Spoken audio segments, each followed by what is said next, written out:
Police कुछ बड़ी चीज छुपा रही है। छुपाने का मतलब वो इस अपराध में शामिल है। मैं पूरी जिम्मेदारी के साथ कह रहा हूँ, अपराध में शामिल होने का मतलब सबूत मिटाने के वक्त भी अगर सबूत मिटाए जाते हैं तब भी धारा 120 भी लगती है उस अपराध की, 201 लगती है। तो ये उस अपराध की सबूत मिटाने में, साक्ष्य मिटाने में पुलिस की पूरी शामिल है, पुलिस इसमें शामिल है। मैं अब देखिए, मनुवादी मानसिकता के लोगों की गलती अब मैं नहीं मानता। बाबा साहब को संविधान दिए हुए भी आज 70 साल हो गए। ये अब हमारी कमी है, हमारी गलती है। जब तक हम यूनाइट नहीं होंगे, इसमें हमें किसी को दोष नहीं देना चाहिए, प्रण करना चाहिए। किसी भी मनुवादी मानसिकता वाले व्यक्ति को वोट नहीं देना है, चाहे हम वोट अपना कहीं भी दे दें, लेकिन इस प्रकार के लोगों को वोट देना ही बंद कर दें तो सब अच्छी सरकारें, कम से कम अच्छे लोग आ जाएंगे। वो हमें इंसान ही नहीं मानते ना। मनुवादी मानसिकता को अगर आप लोग नहीं समझे तो वो तो हमें इंसान ही नहीं मानते। जब हमें इंसान ही नहीं मानते तो वो अत्याचार भी नहीं मानते महिलाओं पे से। ये है बुनियादी बात। क्या दिल्ली सरकार को डूब नहीं मरना चाहिए? नमस्कार, आप देख रहे हैं बहुजन टीवी और मैं हूं आपके साथ पूजा। और इस वक्त हमारे साथ मौजूद हैं महमूद प्राचा जी, जो कि एक जाने माने वकील हैं, किसी परिचय के मोहताज नहीं हैं। और इनसे हम बात करेंगे दिल्ली में हुए रेप की। अभी हाल फिलहाल में राबिया के साथ जिस तरीके की निर्दयता से उसकी हत्या कर दी गई, उसके साथ रेप किया गया, उसके शरीर पे इतने घाव हैं जितने आप शायद गिन भी ना पाएं, उस घटना के बारे में हम इनसे बात करते हैं। क्योंकि ये मामला काफ़ी उलझ चुका है सर, 10 दिन हो चुके हैं इस मामले को। और पुलिस का जो रवैया है इस पे, क्योंकि अभी तक किसी तरीके की कोई भी खबर सामने नहीं आई है कि क्या कुछ हुआ, और कोई भी गिरफ्तारी नहीं की गई है। क्या कहेंगे इस पर? देखिए, सबसे अहम बात जो है इसमें, गिरफ्तारी तो शायद एक की गई है, लेकिन जो सबसे महत्वपूर्ण बात है वो ये है कि पुलिस और गवर्नमेंट का जो रवैया है, जब भी किसी SC ST माइनॉरिटी और OBC भी, यहाँ तक कि बच्ची के साथ अगर कुछ ऐसा होता है या उनके साथ दूसरा भी कोई अत्याचार होता है, अपराध होता है, तो सारा सिस्टम का जो पहला रिएक्शन होता है वो ये होता है कि किसी तरीके से इनकी आवाज़ दबा दी जाए। ये उनके अंदर से भावना जो निकल के आती है वो है सबसे बड़ी गुनहगार। आप सभी लोगों ने निर्भया का केस भी देखा। उस समय सरकार की, पुलिस की, पब्लिक प्रोसिक्यूटर्स की, यहाँ तक के जुडिशरी की भी क्या अंदर से भावना निकल के आ रही थी कि किसी भी तरीके से अपराधियों को सजा दी जाए? क्या ऐसी भावना इन सभी लोगों में से, चाहे वो जजेस हों, चाहे वो पुलिस ऑफिसर्स हों, चाहे पब्लिक प्रोसिक्यूटर्स हों, या हमारे जो जो बहुत बड़े बड़े ह्यूमन राइट्स के चैम्पियंस माने जाते हैं, जो मुझे बहुत दुख के साथ कहना पड़ता है, जिसमें से ज़्यादातर लोग जो हैं वो SC ST OBC और माइनॉरिटीज़ के नहीं हैं, क्या उनका रवैया वही रहता है? ये है सबसे बड़ा जो दोषी है इसमें, ये कॉन्सेप्ट। सर, इन सब मामलों में पुलिस की कार्रवाई को आप कैसे देखते हैं? क्योंकि सबसे पहले FIR की बात आती है, और FIR में ही हम देखते हैं कि वहीं टाल मटोल शुरू हो जाता है। चाहे वो हाथरस का केस हो, चाहे वो दिल्ली में अब तक जितने भी मामले सामने आए हैं, वहाँ FIR लॉन्च कराने के लिए आपको फोर्स की जरूरत पड़ती है। आपको एक दबाव बनाना पड़ता है, किसी जानकार को, किसी ऐसे व्यक्ति को तो जो राजनीति में हो या विपक्ष में ऐसा कोई व्यक्ति हो, वो आपके साथ जाता है, तब आपकी FIR लॉन्च होती है, तब उस पर कार्रवाई शुरू होती है। पुलिस अपनी भूमिका में कितनी फेल हो रही है? 100 में से 100%। जहाँ भी SC ST OBC, मैंने आपको शुरू में भी कहा था, तो वहाँ डिस्क्रिमिनेट कर रहे हैं। डिस्क्रिमिनेट नहीं कर रहा है, वो इन्वॉल्व हैं। वो डिस्क्रिमिनेशन नहीं है, ये वो हौसला दे रहे हैं कि SC ST और माइनॉरिटीज़ के लोगों के साथ और OBC के लोगों के साथ ये करोगे तो सब लोगों को, सब क्रिमिनल्स को पता है कि जो इन्वेस्टिगेशन होगी वो ठीक नहीं होगी पहले। और ज़्यादातर केसों में तो जो इस प्रकार की विभिन्न घटनाएं होती हैं, तो उन केसेस में कोई ना कोई पीछे पेंच होता है। जैसे इस केस में साफ नज़र आ रहा है कुछ बड़ी चीज़ छुपाई जा रही है। ये संगम विहार के केस में भी पुलिस कुछ बड़ी चीज़ छुपा रही है। छुपाने का मतलब वो इस अपराध में शामिल है। मैं पूरी जिम्मेदारी के साथ कह रहा हूँ, अपराध में शामिल होने का मतलब सबूत मिटाने के वक्त भी अगर सबूत मिटाए जाते हैं तब भी धारा 120 भी लगती है उस अपराध की, 201 लगती है। तो ये उस अपराध की सबूत मिटाने में, साक्ष्य मिटाने में पुलिस की पूरी शामिल है, पुलिस इसमें शामिल है। और अगर इसका केस ठीक से लड़ा जाएगा तो ये बात उजागर होकर आएगी कि क्या असली साजिश थी इसके पीछे।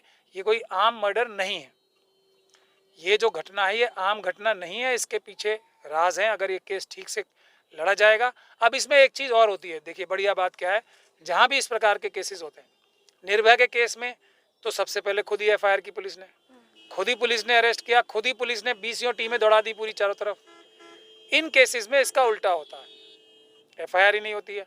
प्रदर्शन करने पड़ते हैं FIR कराने के लिए, जनता को सड़क पे आना पड़ता है। तो वहाँ से शुरू होता है और ख़त्म कहाँ होता है? सबूत मिटाने में, अपराधियों के साथ मिल जाने में या किसी बड़ी साजिश का हिस्सा होने में।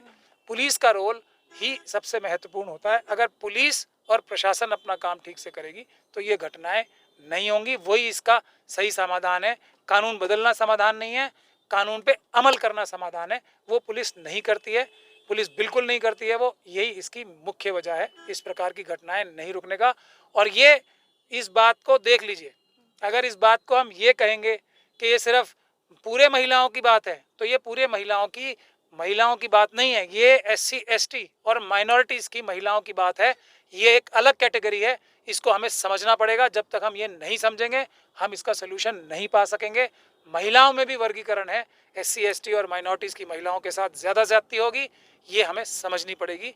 वो एक अलग वर्गीकरण है, उसके लिए हमें एक अलग स्कीम बनानी पड़ेगी, एक अलग हमें एक कैंपेन चलानी पड़ेगी। ये जनरल महिलाओं के साथ इतनी ज्यादती नहीं होती, उससे कम होती है। ये बात कहने में मुझे कोई गुरेज नहीं है, कोई शर्म भी नहीं है। और निर्भया के कांड ने और उसके रिएक्शन ने, हमारे देश का जो रिएक्शन उसके लिए था, हमारे देश की जो अपर कास्ट मानसिकता का रिएक्शन था, हम लोग ही थे। लेकिन सारे SC ST OBC समाज के और माइनॉरिटी समाज के लोग निर्भया में जो भीड़ जुटा रहे थे, वो सब वही थे। जो भीड़ थी, जो नेतागिरी थी, वो थे, क्योंकि पूरा टेलीविजन, पूरा मीडिया वो कर रहे थे। आज उनको डूब मरना चाहिए सबको।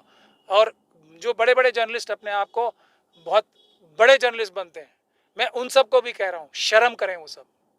नाम नहीं ले रहा हूँ, आगे आने वाले समय में नाम भी लूँगा, लेकिन डूब मरना चाहिए अपने आप को बहुत बड़ा ईमानदार शरीफ जर्नलिस्ट बताने वाले, जो अपने आप को SC ST OBCs और माइनॉरिटीज़ का खास तौर पे जो चैंपियन बनते हैं, आपको जो हैं मनुवादी बैकग्राउंड से आते हैं, मनुवादी मानसिकता है उनकी भी, तो वो लोग समझ जाएं। हम लोग उन्हें भी एक्सपोज करेंगे, अभी उन्हें भी हम समझा रहे हैं, जैसे हम पुलिस को समझाते हैं अपराध मत कीजिए।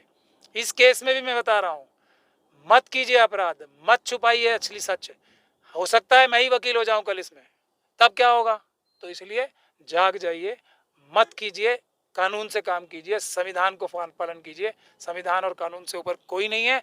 तब आप लोगों को बचाने वाला कोई नहीं मिलेगा भारत के संविधान से, भारत के कानून से। ये बाबा साहब का कानून है, संविधान है, याद रखिए।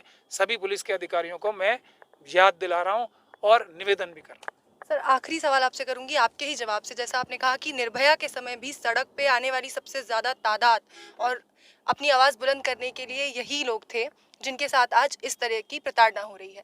लेकिन उस मामले में जो सत्ता, उस मामले को हथियार बना के जो सत्ता में आए, वो आज उनकी विचारधारा कुछ अलग ही है। तो जब लड़ने के लिए सड़कों पे वो लोग आ सकते हैं, बहुजन समाज के लोग आ सकते हैं, दलित और पिछड़े वर्ग के लोग आ सकते हैं, तो वो राजनीति में, सत्ता में अपनी भागीदारी के वक्त खुद ही पीछे क्यों हट जाते हैं? वो सत्ता में अपनी भागीदारी क्यों नहीं दर्ज कराते? धीरे धीरे जागृति आ रही है। कुछ हमारी लीडरशिप में भी कमी है, वो अभी शायद बाबा साहब के विचारों का, बाबा साहब के संविधान का उतना फ़ायदा नहीं उठा पा रहे हैं। लेकिन जागृति आ रही है, ऐसा होने वाला है, और ऐसा ज़्यादा दिन तक रुकेगा भी नहीं। लेकिन जहाँ तक सड़कों पे आने की बात है, हम लोगों के दिल में तो दर्द है ना, दिल है हमारे दिल में, पत्थर का दिल नहीं है। तो मनुवादी मानसिकता के लोग हैं, उनके लिए एक, वो पत्थर के दिल वाले हैं, उनके लिए एक, ये एक स्ट्रैटेजी होती है सरकार में आने के लिए। मैं अरविंद केजरीवाल जी से ही पूछता हूँ ना, आज कहाँ है वो? विपासना में है सर। मैं कह रहा हूँ ना, तब कहाँ थे वो? उन्होंने ऐसा कोहराम मचा दिया था, इतना बढ़िया, मतलब ऐसा लग रहा था कि शायद उस निर्भया के माता पिता को भी इतना दर्द नहीं होगा जितना अरविंद केजरीवाल जी को। कितने बड़े बड़े आंसू बहा रहे थे वो, आज कहाँ गए उनके आंसू? ये चीज़ महसूस करने की है, यही चीज़। और यही चीज़ भारतीय जनता पार्टी वाले सब कहाँ गए? वो RSS के लोग कहाँ गए जो इतने लंबे लंबे आंसू बहा रहे थे? उनके लिए वो एक कैंपेन था, एक उनके लिए एक वो स्ट्रैटेजी थी, जिसको उनको मौका था कि जिसकी वेव पे राइड करके उन्हें सत्ता हथियानी थी, ताकि वो दूसरे मनुवादियों से जो मेन पैसा कमाने की या लालच भरी जो राजनीति है उसको अपने कब्जे में ले सके। इतनी लड़ाई थी उन्होंने, और अरविंद केजरीवाल जी ने और भारतीय जनता पार्टी ने वो पूरी कर ली। बहुत बहुत शुक्रिया सर अपना समय देने के लिए और हमसे बात करने के लिए। बहुत शुक्रिया। जय भीम। जय भीम।